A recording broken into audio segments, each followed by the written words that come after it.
Let's give a warm Impact Talks welcome for Vass Bednar. Thank you, Nick, for supporting us, and thank you, Rotman, for hosting us. As I think you heard in my introduction, during our preparation, I fear that Nick saw these glimmers of sort of my true self, right? And that's someone who I get to share in my talk today, because the reality is I'm a hater, okay? I'm an internal trade barrier hater, like so many of us in Canada. I hate dumb regulations that don't make sense. Everyone does. But what really has been grinding my gears during this year, during the trade war, and I guess some of last year, is how inflated and aspirational the claims are about what tinkering around the edges of our federation is actually going to do for us. So when I see projections like from Deloitte, I do not mean to like beat up on Deloitte, I'm just doing a citation here. When I see numbers like reducing interprovincial trade barriers will return $800 billion to Canada's economy by 2040, I worry. I worry because one, let's face it, they're trying to get as close to 1 trillion as they can. And number two, the nuances from these projections, the assumptions that we're putting into these models, those never make it to the podium. And I've read the math, and I've read the background. So one, we assume that there will be commensurate investments into physical infrastructure to move goods around the country, which guess what, isn't really happening. And the second assumption is we look at a lot of Canada's population is clustered near our border with our, I guess, former friends or frenemies to the south. And we say, oh, in instances where there are Canadian cities or jurisdictions that are trading a lot across the US, that's because, it's not because of proximity, and it's not because of infrastructure that already exists, it's because there aren't trade barriers. So let's put those kind of ridiculous and inflated claims aside for a second. Let's also recognize that we've been talking about internal trade barriers in Canada for a long time. So I have a lot of trouble pretending that this project we're invested in, a project that we're told is nation building, is new, okay? We talked about it in 1995, we talked about it in 2017, we talked about it in 2021, we had budget commitments again in 2024.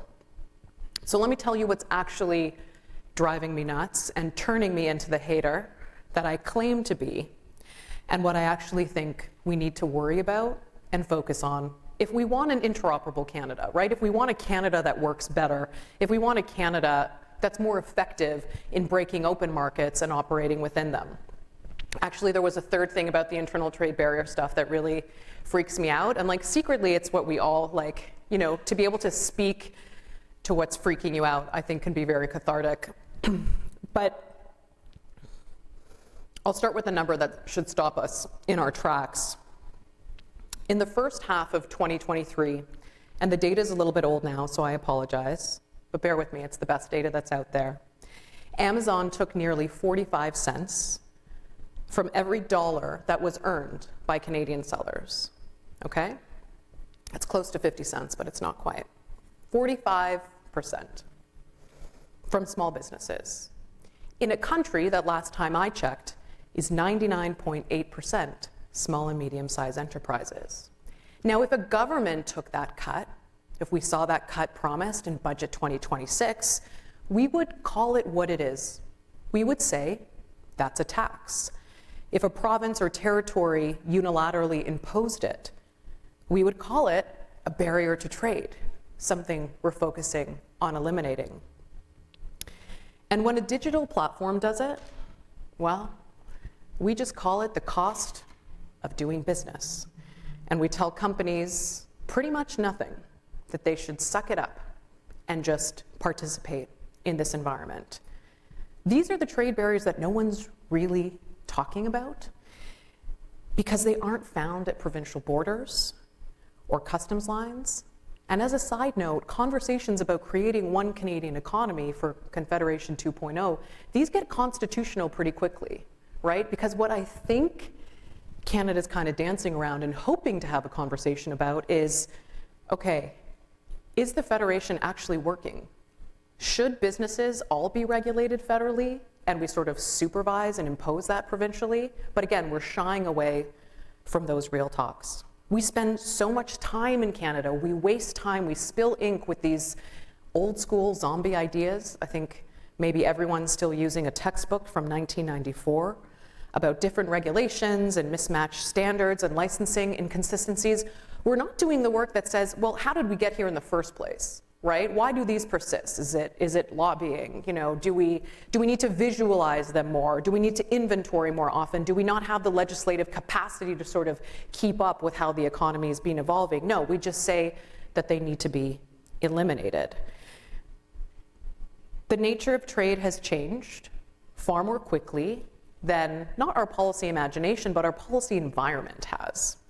And the most important barriers to trade for Canadian businesses, for the Canadian economy, not the Canadian economy of the future, but the Canadian economy we have now and that we had yesterday as well, are digital trade barriers.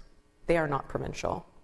Platforms, not provinces, are what control and set the terms of market access. Algorithms, not regulators and not lobbyists, determine visibility. And trade agreements, not Parliament, which isn't a perfectly, separate contrast, they limit our ability to govern these digital markets in, I hope, unintentional ways.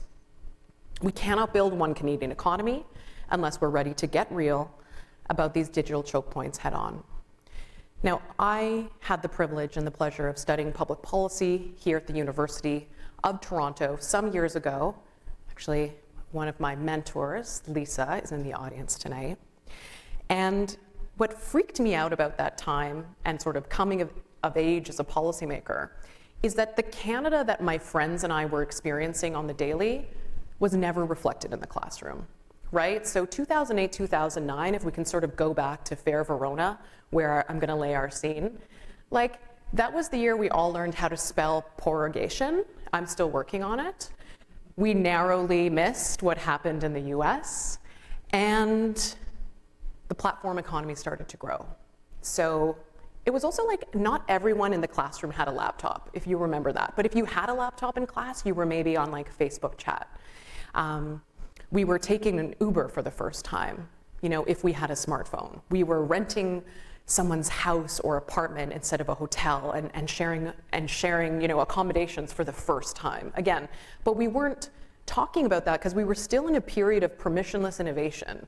And permissionless innovation was a policy that Canada never explicitly adopted, but the US did in 1999. We said, let's just get out of the way. What if we stayed on the sidelines? What if we disempower the state? And what if we say our strategy is to throw spaghetti at the wall and see what sticks? Well, now we're trying to use public policy to scrape the tomato sauce away, and it's not going well. Digital platforms have become de facto private regulators. Now, a lot of the time with the internet or kind of online life, we sort of idealize these environments as if they're totally, quote unquote, free, right? These are highly moderated spaces with tons of rules, but the rules are set by companies who create the markets and govern them largely in their favor. Amazon, who I already mentioned, and it's not the only company I'll mention, but it is a major one, Etsy, Google, Apple, and Meta, they're marketplaces and tools, but again, they're the gatekeepers that are setting the terms of trade. Amazon controls about 40 or 42% are some of the best estimates about our e-commerce market. I know numbers are hard in audio, so I apologize for that. Sellers can't reach consumers directly until they go through Amazon's toll booth of fees, forced fulfillment, and paid visibility. Tim Wu recently wrote about this extractive economy because Amazon recently had the ingenious, innovative idea of layering in even more ads to their search tool, right? So suddenly, everybody is paying even more to kind of go up the ranking, and that's why we're seeing so much clutter. Cory Doctorow will tell you that this isn't shitification. Last year, Amazon extracted $52 billion of fees from sellers just from doing that. Apple and Google charge a 15 to 30% app store tax on digital businesses and even advertising, right? The oxygen, at least for now, of online commerce is mostly captured by Google and Meta, which together receive up to 70% of Canada's $13.5 billion digital ad spend. So these aren't traditional trade barriers, right? We didn't read about them in 1994. They're privately imposed, quietly expanding, and largely beyond Canadian oversight because we haven't decided that they're important enough or creating enough friction for us to tackle. These barriers to e-commerce, we're not making them up ourselves, right? We are subject to them. It is a form of subjugation. They are set by platforms and hiding in plain sight, but we could do more. And we know that these barriers, right, again, the cost of doing businesses, these tolls, these fees, these accessibility barriers directly extract value from Canadian SMEs and their surplus. And then we do this other thing that I find like so funny and so amazing in Canada. It's a real whodunit. We sort of scratch our heads and we're like, oh, weird. You know, why are we in this productivity crisis? Why aren't firms doing more to adopt productivity enhancing technologies? Why don't they spend more on R&D? I don't know, maybe we could do a Rotman case study on how to do that when 45% of your actual revenue is being siphoned off by fees and increasing every year. When your visibility depends on how much you spend on ads, and prices are also becoming inflated, again, for everyone, because now every firm has to blow money in an ad economy where the research actually shows it barely works, right? And there's research on this, that goods are becoming more expensive because everyone has to up and up and up their advertising budget every year. I use the word advertising loosely there because of the, questionable efficacy of ads. Algorithm changes can change access to 80% of your market overnight. There's no accountability. How do people fight back? Well, you will not be pleased to know that you cannot require that your own customer data stay in Canada because CUSMA prohibits mandatory data localization. And you can't ask platforms how their algorithms work or hold them accountable because CUSMA also bans source code disclosure, and we enshrined the US's Section 230, which means that no, we can't hold platforms accountable for their content and their behavior. Instead, through public policy, we've been trying to do something else that is very Canadian, which is we ask very nicely. And it's not working. So this playing field is not neutral. It's not a free market. It exposes the structural dependency we have, and that dependency has become weaponized, and it's very, very expensive. Now, there's not a ton of research on the uniquely Canadian examples of this, but a survey, again, from 2023, it's not like I haven't read anything since then, it's just those are the numbers. The Canadian Federation of Independent Businesses surveyed their members and found that almost a quarter have had their accounts suspended for no explanation. There's research in the US that suggests, okay, sellers don't speak out more about this because of their fear of retaliation, and we know that certain platforms can also lock them in or penalize them, or again, devalue them in terms of search and access to the customers they rely on if they dare to do something like offer you a discount for going direct to consumer on their own homepage. So we've actually had a policy where we pushed businesses to go digital, but we didn't do anything to help them compete, right, when they're actually there. We didn't do anything to level the playing field. We need a trade agenda, a digital trade agenda, but we don't have one yet. And I think that's the kind of quieter, interesting part of the story. Not just how we lock ourselves into rules that we can't improve, but makes gatekeeping the norm.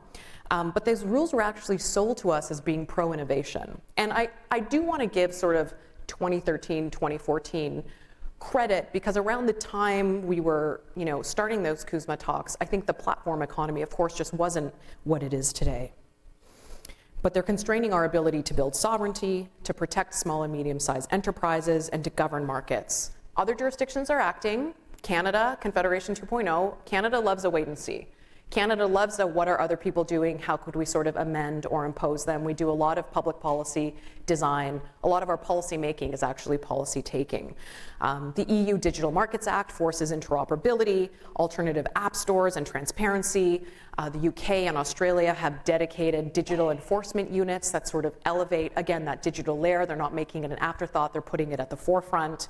And in the US, the FTC was more active on this before, but actively exploring algorithmic collusion and platform dominance. And that means that Canada's still the only major economy still approaching digital trade like it's 2008.